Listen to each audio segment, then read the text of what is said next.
The hotel receptionist grabbed my arm before I could reach the elevator. Her grip was firm, nothing like the polished courtesy she had shown me an hour earlier. She pulled me close and whispered so quietly I could barely hear her over the lobby music. "Please don't go back up yet. I need you to see something first. And I need you to be very strong when you do. My name is Margaret Calloway. I am 63 years old. I spent 31 years building a regional insurance firm from a single rented office into a company with 4 branches and over 200 employees. I am not a woman who startles easily. I have sat across from hostile attorneys, delivered news no one wanted to hear, and made decisions that kept families afloat during the worst moments of their lives. But when that young woman pulled me into the back corridor of the hotel and looked at me with eyes full of something I could not yet name, my stomach told me something was very wrong. I had been in Savannah for what my husband called a second honeymoon. 40 years of marriage, he said. We owed it to ourselves. He had booked the hotel, chosen the restaurants, arranged everything with a thoughtfulness that surprised me. For months I had been feeling unlike myself, tired in ways sleep did not fix, forgetful in ways that embarrassed me. My daughter said it was age, my physician ran tests and found nothing definitive. My husband said I simply needed to slow down, to rest, to let him take care of things for a while. He had been saying that more and more. I had been listening more and more. That is the thing about being worn down slowly. You stop noticing the direction you are drifting. We had dinner that evening at the hotel restaurant. My husband sat across from me, attentive in the way he had been all week. He poured my water before I could reach for it. He ordered for me without asking, knowing my preferences, he said. He suggested I skip the wine because I had mentioned a headache earlier. He was gentle about it, considerate, the kind of husband women at my book club described as a rare find. Beside him sat our son-in-law, the man my daughter had married 6 years ago and brought into every corner of our lives. He was charming the way some people are charming as a skill rather than a quality. He laughed easily, agreed with everything my husband said, and watched me with the particular attention of someone keeping score. After dinner I realized I had left my reading glasses in the room.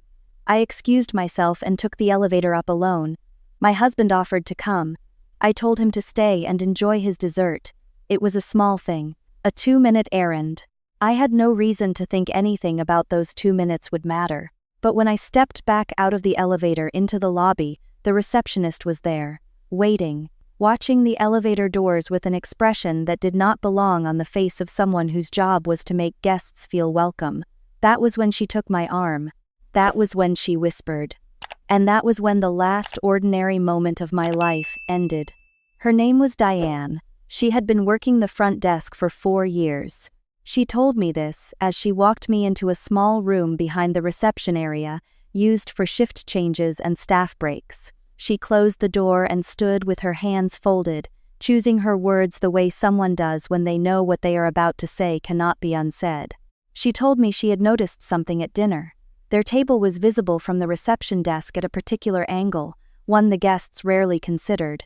She had not been watching us specifically, just scanning the dining room the way staff do out of habit, but something had caught her attention, a movement, a timing, something that did not match the warmth of the scene it was set inside. She pulled out her personal phone and showed me a video she had taken from across the lobby. The image was slightly distant but clear enough.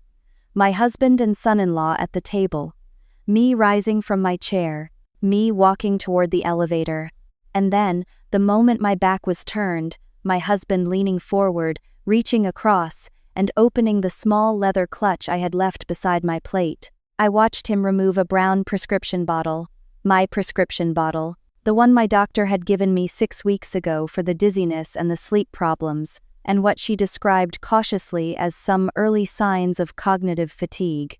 The bottle I had been taking faithfully every night because I trusted my doctor, and I trusted my husband, who reminded me each evening without fail. On the video, my husband opened the bottle. My son-in-law moved his chair slightly to block the view from nearby tables. My husband shook several capsules into his palm, dropped them into his jacket pocket, reached under the table, and retrieved a small envelope from inside his coat. He tipped something from the envelope into the bottle, tapped it, replaced the cap, returned the bottle to my clutch in the same position. My son-in-law picked up his wine glass and they touched rims, quiet and satisfied, like men completing a task they had rehearsed many times before. The room tilted. I placed one hand against the wall. Diane said she was sorry. She said she had hesitated because she was afraid she had misread it. But she could not stop thinking about it, and when she saw me come back down alone, she made a decision she hoped she would not regret. I asked her to send the video to my phone. She did, without hesitation. I stood in that small room for what felt like a long time, but was probably less than 2 minutes. I thought about the headaches. I thought about the forgetting. I thought about the afternoon 3 months ago when I had confused the date of a board meeting and my husband had mentioned it to my daughter in front of me, gently, with concern in his voice.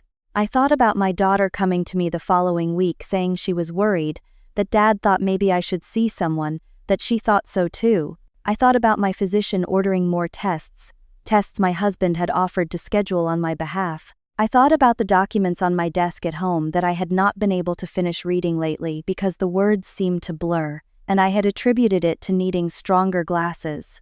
I thought about my company, about the succession plan my husband had suggested I begin drafting, about the financial advisor he had introduced me to 8 months ago, a man who came recommended by my son-in-law, and who had been asking questions about asset consolidation and trust structures and what would happen to the firm if I became unable to manage it.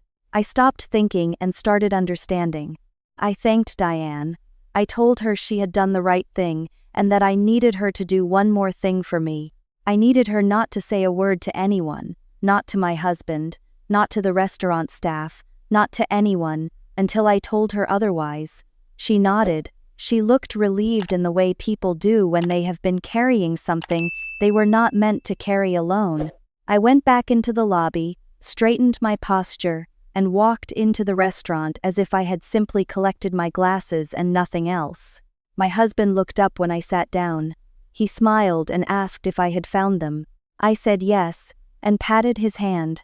I picked up my clutch and dropped it into my lap and made sure the prescription bottle was still there. It was. I said I had a slight headache and thought I might go up to the room early. He was immediately concerned. He said he would come with me. I told him to stay, that I just needed some water and a quiet hour, that he and our son-in-law should order dessert and take their time. He studied my face for a moment. I gave him nothing. He settled back in his chair and told me he loved me. I smiled and said I knew. Upstairs, I sat on the edge of the bed and called the one person I trusted completely.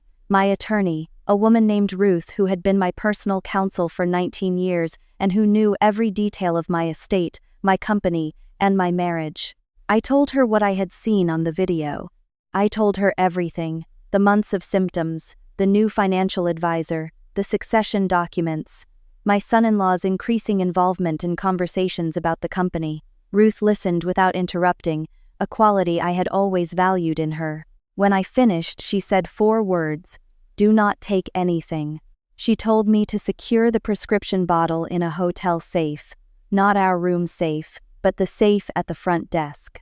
She told me not to swallow a single thing my husband handed me tonight, to pour any drink he brought me down the sink when he was not looking, to eat nothing he ordered for me alone. She told me she would make calls tonight, and that I should sleep and act normal, and that tomorrow we would move. I did exactly as she said. I went back to the room before my husband returned. I wrapped the prescription bottle in a face cloth, tucked it into my tote bag, went down to the front desk and asked Diane to put it in the hotel's security safe and give me the only key. She did it without a word. When my husband came upstairs, he found me in bed reading. He asked if I had taken my pill. I said yes and showed him the empty glass of water on the nightstand. He kissed my forehead. He was so warm, so practiced, so fluent in the language of care, that I almost doubted what I had seen. Almost. He turned off the lamp on his side and within 20 minutes was asleep. I stared at the ceiling and thought about 40 years. I thought about the early ones, the apartment with the broken radiator, the years when neither of us had anything and it had not mattered. I thought about the moment the company began to grow and how my husband had seemed proud but also something else, something I had noticed and set aside. I thought about my daughter's wedding and how my son-in-law had arrived in our family with easy confidence, as if he had been planning to be there for some time. I thought about the financial advisor and the questions about trust structures and whether I had ever asked to see his credentials myself or simply accepted the introduction. I thought about a woman who had spent 31 years being trusted by everyone around her and had perhaps forgotten to question whether she was extending that trust wisely in return. Morning came slowly. I dressed while my husband showered and made a call I had been composing in my head since 3 in the morning. My physician, not the office line, her personal cell, the one she gave long-time patients for emergencies. I told her I needed to know what she had actually prescribed me 6 weeks ago.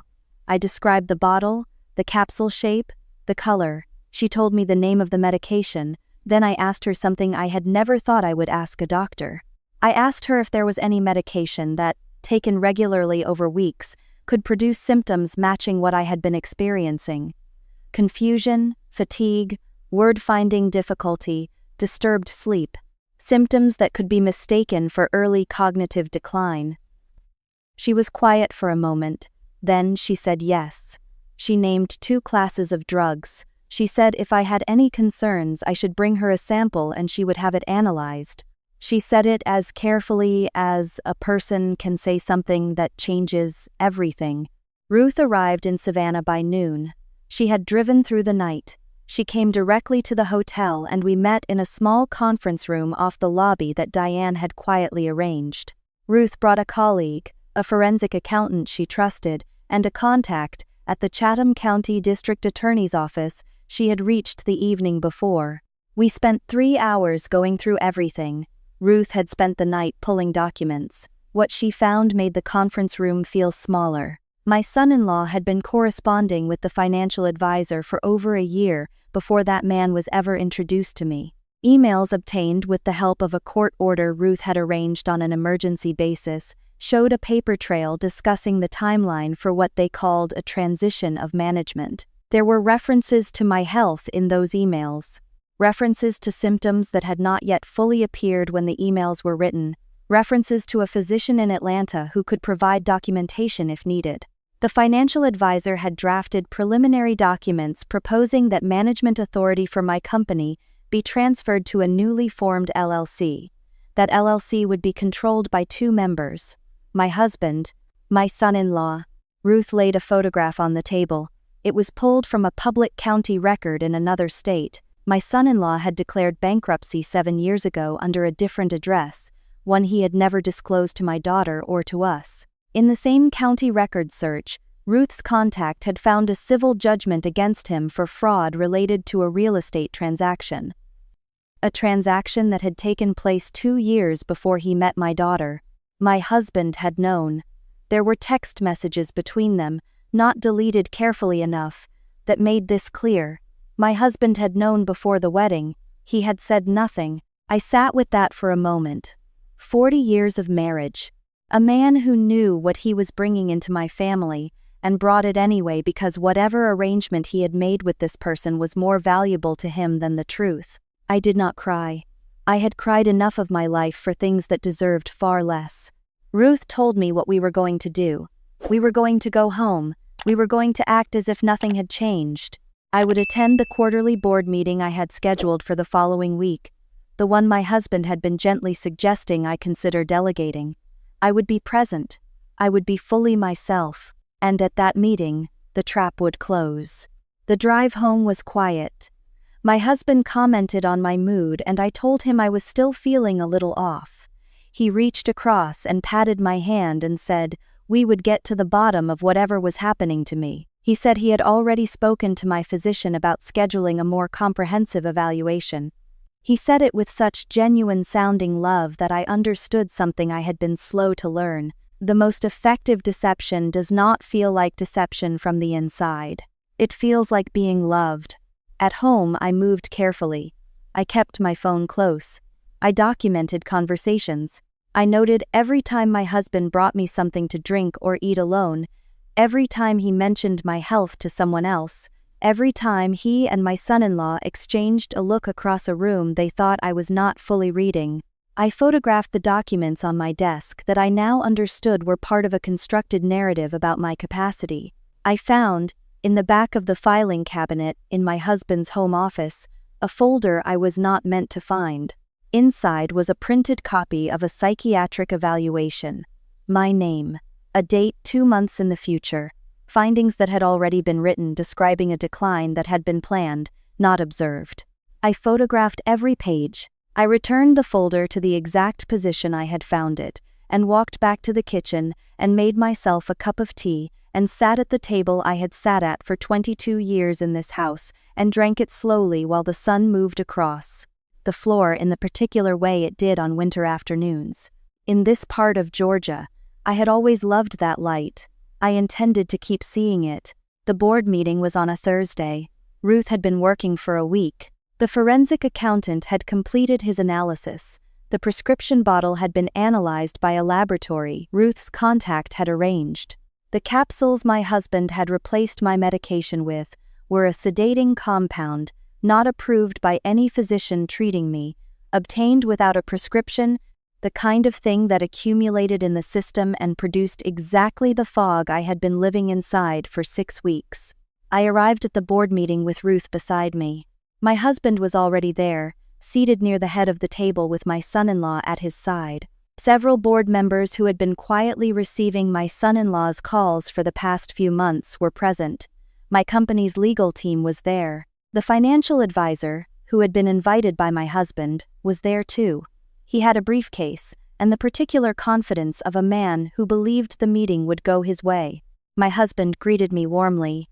He introduced the financial advisor to the room as someone who had been working in my interest.